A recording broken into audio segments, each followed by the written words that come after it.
guys, what I have for you here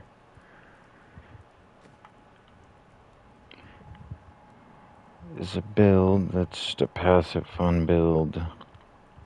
If you feel like having something decent with pets, it's not the tankiest, but it is something fun to mess with. The only thing going on that needs to be changed is I have the Swampland Waders, but it's Witch Doctor only. I haven't pulled the Necro version. But you can see the sacrifice is what you need for it. So, start with some of these. Powers. Nair's Black Death, Bloodsong Mail, Crispin's Sentence. Passive. Spread and Malediction, Swift Harvesting, Eternal Torment, and Aberrant Animator. That's what I got going on there. Now my skills. Grim Scythe, Curse Scythe, Blightened Marrow, Bone Spear, Land of the Dead, Plague Land, Death Nova, Blight, Dislocation, Bone Armor. So one thing I noticed, I struggled with like some of these skills where you're like Command Skeletons, Golem, Army of the Dead, Land of the Dead. That's not what I wanted, never mind. Like all these pets, like people have such a wide spread, it takes away from feeding one element. So you kind of want to focus on one or two like primaries and kind of go from there. Because if you spread out too thin, you're not going to have a powerful attack. You're going to be struggling getting through like power level and getting up, and it's going to be frustrating because it's going to take you forever to continue your Paragon and get the loot you want and what have you. So, Illusionary Boots, Swampland Waders, Dante Dainty's Binding, Tragul's Corroded Fang, Tasker of Theo, Pauldrons of the Skeleton King, which Corpse Lands, that's fine for now. Aquila Caress, Endariel's Visage, Wisdom of Kalin, Nemesis Bracers, Bone Ringer, Convention of the Elements, Stone of Jordan. And it's going to be, let me go over here. If you're wondering how I get these weapon sockets, if you don't know how to do it, these wonderful things will drop. Where's it at? Ramaladine Denny's Gift. And basically what that does is give you a weapon slot socket to any weapon. So when you see those, save them.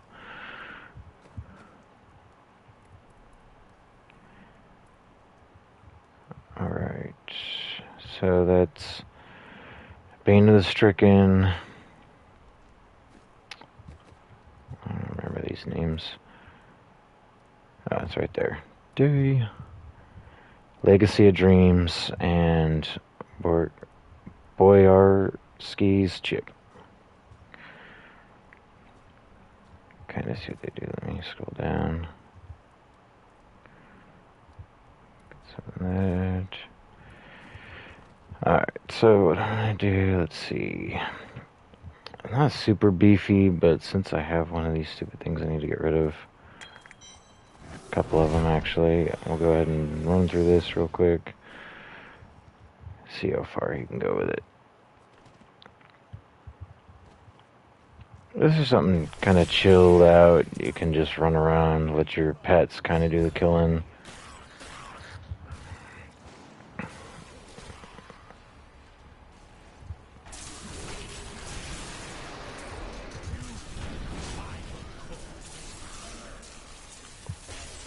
I don't make it a habit to, no matter what level I am, to run through those explosions, even if I could probably survive it.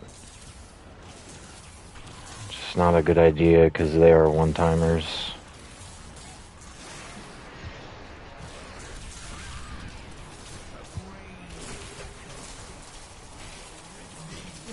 This Death's Breath comes in handy. I must wait.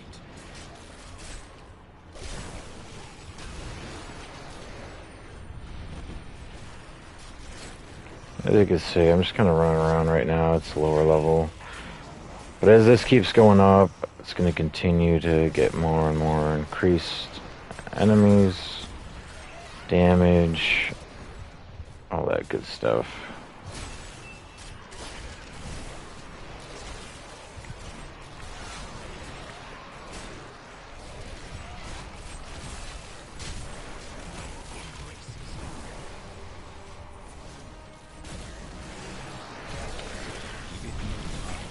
Usually having like a teleport or something is pretty good in this type of stuff, but...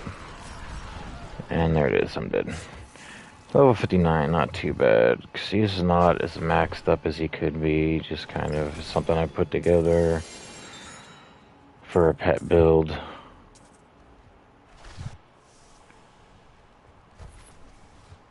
Let's see, oh, in Act 2.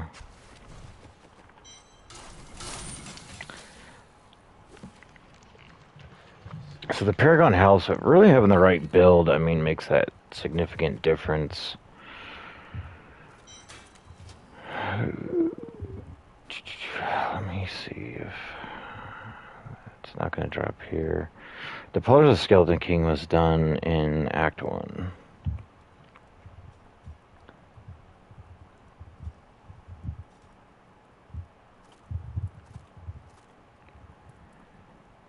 I don't need that. It's too low. I don't need any of these. Okay. No, I'll drop it over here.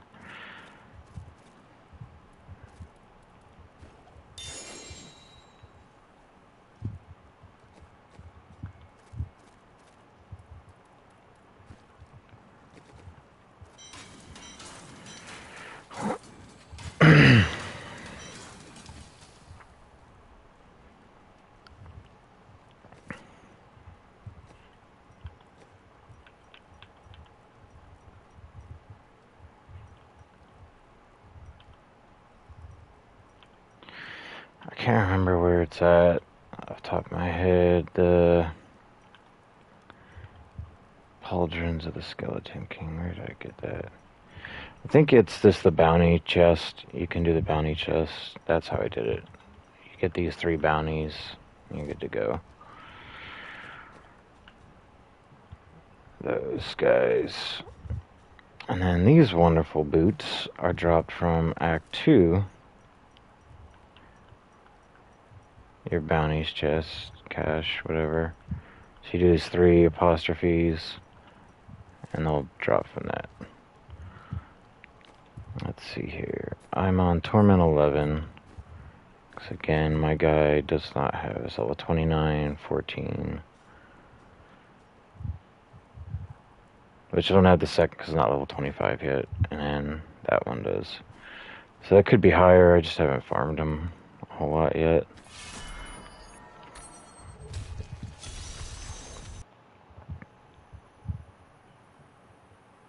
I wish you luck, hero.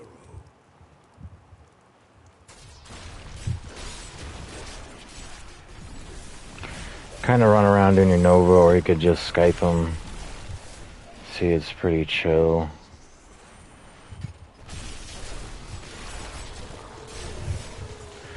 But obviously, as you level up, you know, you can do just as good in higher tiers, but that's a nice, chill, simple build to run.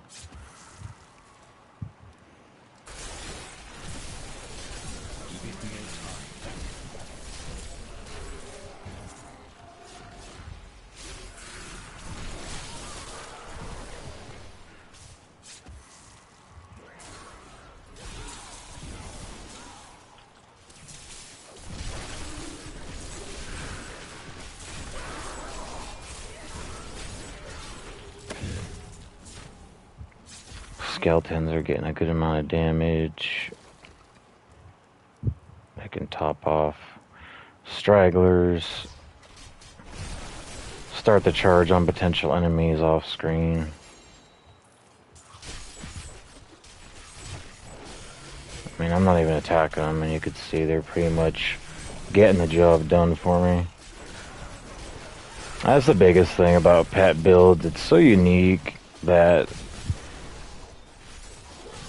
if you do it right with the setup, there'll be a little more buff damage dealing, so it's not just they're on the screen and running around wasting an ability slot or two, not doing a whole lot.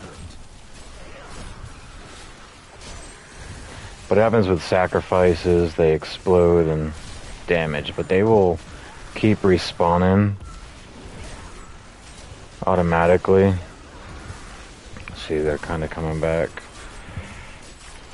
Like I said, I don't really use sacrifice a whole lot, but it does give you that little bit of extra damage. I'll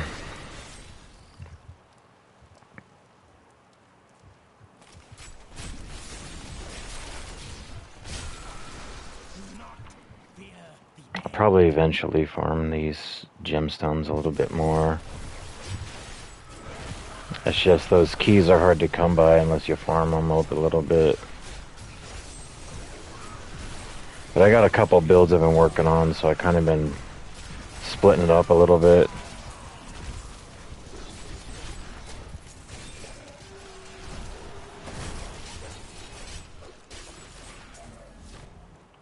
Between all the different characters.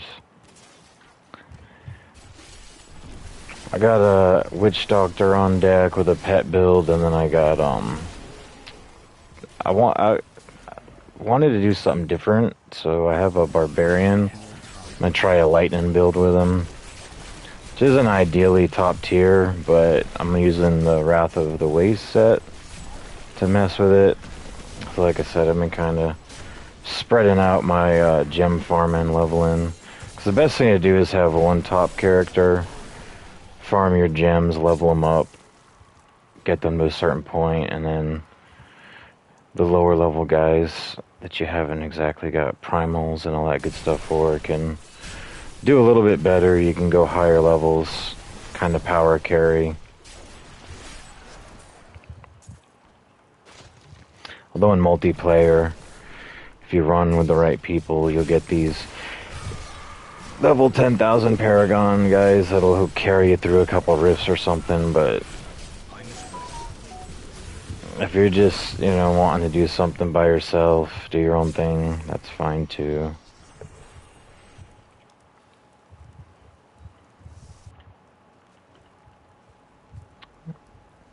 It'll still get the job done, it just takes a little bit longer is all. Hello, goblin.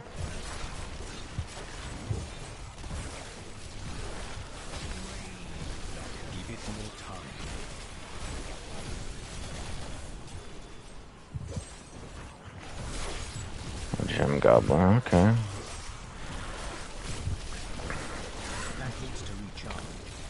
From trial and error, I used to not really worry about the gems as much, but there's just something that, even if you don't want it now, or think you do, gather your stuff up. You might have something pop in your head and you want to do a different build, like certain classes have different gems that are more effective for it, so Necromancer, Warlock, Wizard,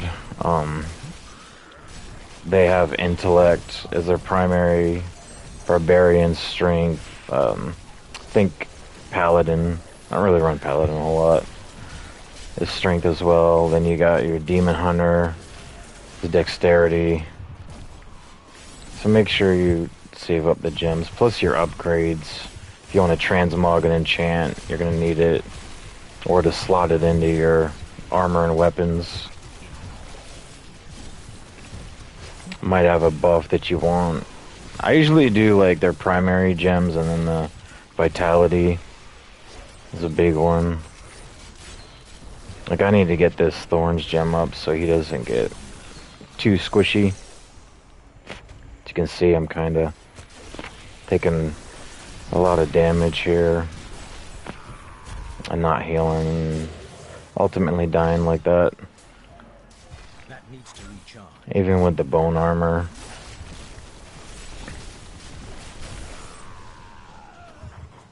Alright, I'm gonna have to cheese these guys down a little bit here. This is a Nephilim rift, so I don't have to run through it super fast.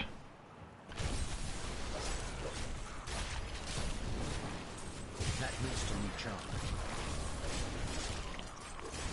This is one good way to test out their stuff, though, when you're working on builds. But ideally, farming armor and stuff you might want is better to do with a higher character that'll drop for them. Some characters are unique, though. You have to have at least one already built. Like Witch Doctor. You might get lucky, but if you're looking for his stuff, you're gonna have to have one set up already. Like I got 2 Necros, 2 Barbarians right now. And I basically use their better versions to power carry these guys a little bit. Get the stuff for them so I don't have to struggle through all this all over again. As you can see, it can be obnoxious. But once you get to that level, Torment 16, more loot will drop. It'll be a little easier to farm stuff. And don't forget, your primals are going to be soloing a Grinder Rift 70. Down. My pets get in there and get him for me.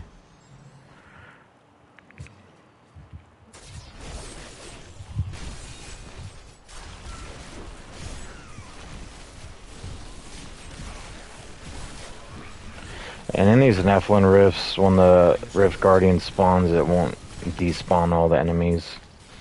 Kind of watch that percentage so you're not bum rushed by all the enemies and the Rift Guardian. What I'll do is kind of hang on the outskirts if it gets kind of hectic, so you're not dying too much.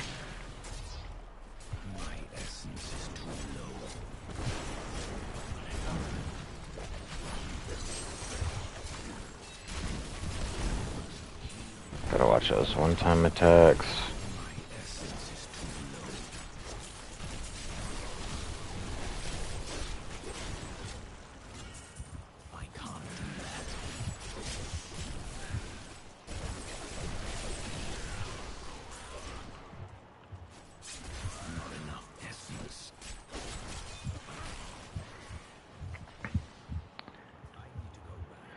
That's pretty much it, guys. Hope you liked the setup, the build if you want to try it out. Don't forget to like, subscribe, share.